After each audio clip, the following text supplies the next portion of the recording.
How's it going, everybody? Today we're going to do a review on the P-Bandai Phantom Gundam kit. As you can see, look at it, it's right there. So that's what the video is about. Big surprise. Anywho, so backstory for me, I feel like they did like a metal build or a robot spirits or metal spirits, whatever the name is for Bandai's like action figures, if you will. They're like super expensive for this. Long time ago, I didn't grab it because it was expensive. I still felt bad about it because I was like, when I saw it, I'm like, this is one of my favorite like Gundams ever. I don't really like the Gundam style suits. I'm more of like the Xeon weird monster looking suits, but like it's pretty monstery, right? So you can see the appeal for me. Anywho, when P-Bandai announced they were going to do an HD kit, I about lost my shit. I was fortunate enough to be one of the few to get a hold of one. And you know, it came in recently because I think I pre-ordered it like early this year, and finally came in. And usually, like, I feel like I get these pre-orders and I just kind of like camp on them for a while because I don't know if I'm just not in the mood. But I was just so excited I had to build this one pretty quick. So this is about the quickest I've ever received a pre-order kit and then actually hop into it. And I mean, like, I think you can see why. I mean, look at this thing, like. Amazing. I mean, no shocker if you were like seeing this when it was announced and stuff. Everybody was flipping out, and you know, it was definitely justified in so many ways. I mean, ultimately, would it be cooler to see a master grade of these kind of things? Yeah, and it probably will. I mean, it's, as well as this sold, it won't surprise me to see like probably master grades or something of maybe Phantom or Ghost or any of the weird ugly teeth ones that I like, and apparently other people do too because it sold well. So. But for now, this is great. And I mean, like, honestly, there's a lot to be said about HGs and that they're, you know, they're more respective of your shelf space. So that's dope. And my shelf space is definitely limited at this point.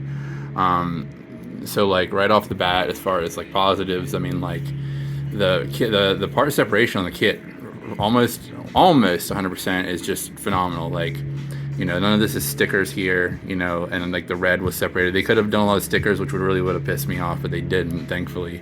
Only one fucking place. Actually, if they did this a different way, I'd have probably given this kit almost a 10 out of 10. Like, maybe not up there with Moon Gundam as far as customization, but since I'm a fanboy, you know, I'm gonna give it bonus props and shit. So this is actually not a separated part. They wanted a sticker to go here, and absolutely no fucking way. I don't do stickers on Bandai. If you do stickers, fine. I'm not gonna bash you for it. I don't do stickers on Bandai because that shit peels. It looks like a sticker. It detracts from an overall beautiful kit. I'm not gonna do it.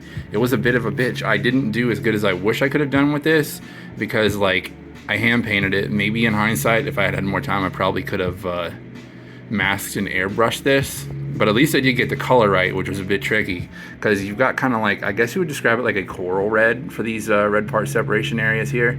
So I had to match that, and it was a bit tricky. What I had to do to match it, and please take this fun tip, is you fucking take your runner and you cut off like the little square Jim Bobbies right there that's in the center of frame.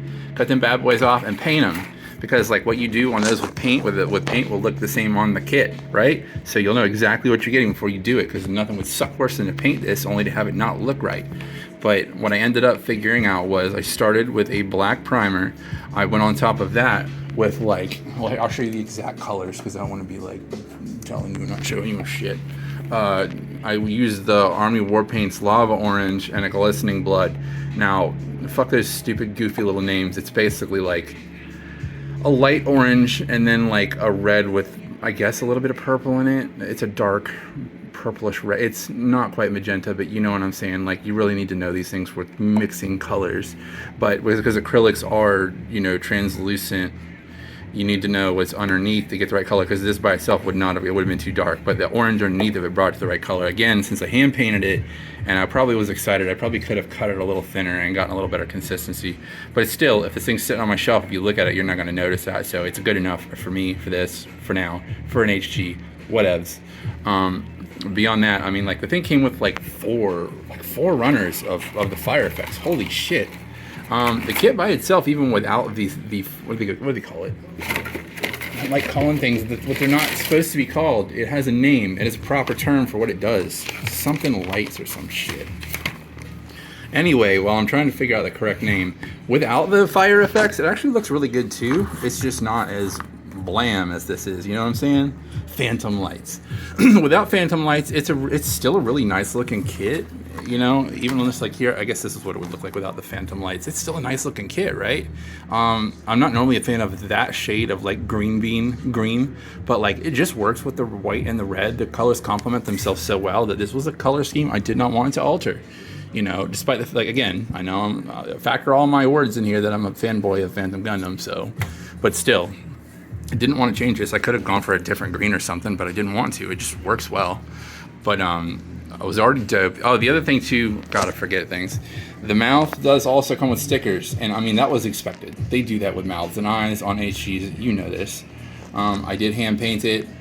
You're not looking at anything special here. I think I did like a metal medium over the teeth, and then I went on top of that with like a gold, you know, and then pan aligned it with one of the Sakura pens to get the correct look, to kind of have that grimy gold. I did the same thing with the eyes too, honestly. I did a little more metal medium in the middle. I always want to kind of make the faint appearance of pupils, even though there are not pupils. I always want the center of the eye where like the pupil would be to be a little bit brighter, just to kind of give the illusion of a direction of like where your dude man's looking at. Anyway, so yeah, this is a fire kit. I'm very excited they did it. I would be almost willing to guarantee you, as popular as this was, that they're gonna reprint it again. Just watch, just wait. And fortunately, I have a theory. I think with this Bandai Namco merger, it seems like these P-Bandai runs have not sold out instantly like they used to, which is great, obviously. So that is to be said for these, like, you know, I haven't ordered anything in a while from P-Bandai just because I got so much stuff, but I've watched because I'm curious to see, like, is it going to sell out in 30 seconds like Phantom did? Not really. Like, Metal Build Woundwort, I got to double check. Knock on wood, it's still up today. And it went like last night, I think. So stuff's, even the hot items seem to be sitting for a day or two. So hopefully that means this should not be hard for you to get. Just basically like watch P-Bandai's Twitter and Insta, and like make sure you keep 20 or 30 bucks in your little PayPal account ready to pull the trigger when it happens, and you should get it. That's just my thoughts on that. So yeah, if you really like it, more than likely you'll get an opportunity to get this thing again soon. So hang tight, you know what I'm saying? Anyway, yeah, this is my review of Phantom Gundam. It's a really dope kit. I really love it. I was really happy with it. And it got me so excited that, let's hop over here. I've decided to make a shelf just for my crossbone stuff. You know what I'm saying? So like, I got a real great crossbone I got to build too, so he'll go here. So we'll have at least 4. So we got Phantom here, and then this is the crossbone. I can't remember which one, so I'm not going to remember. And then this is the Phantom, which is the other ugly teeth dude. Again, I'm just a sucker for this with its fire effects. And you can actually see the two to compare them. Like, this is a robot build, which means it's a Bandai action figure without metal. It's plastic. Still just absolutely fire. These things are expensive, but man, you get quality with them as far as like the parts and stuff. Very well put together. And then, you know, here's comparing it to the HD. They look great together too. So, you know, I'm cool with the fact that one's a robot build and one's an HD kit. It just looks nice on my shelf. I hope we get to see more. I'm hoping that due to this popularity, we will see the other models. Like, I think it's called Anchor. It's a really dope one. I'm hoping we'll see more of those in an HD line, because I just want to fill this shelf with those because they're fire. So that's my review of Phantom Gundam, and Crossbone is dope. I hope we get a show one day. And that's it. I hope you like this. I hope it informed you about things about this kit. You guys have a nice afternoon.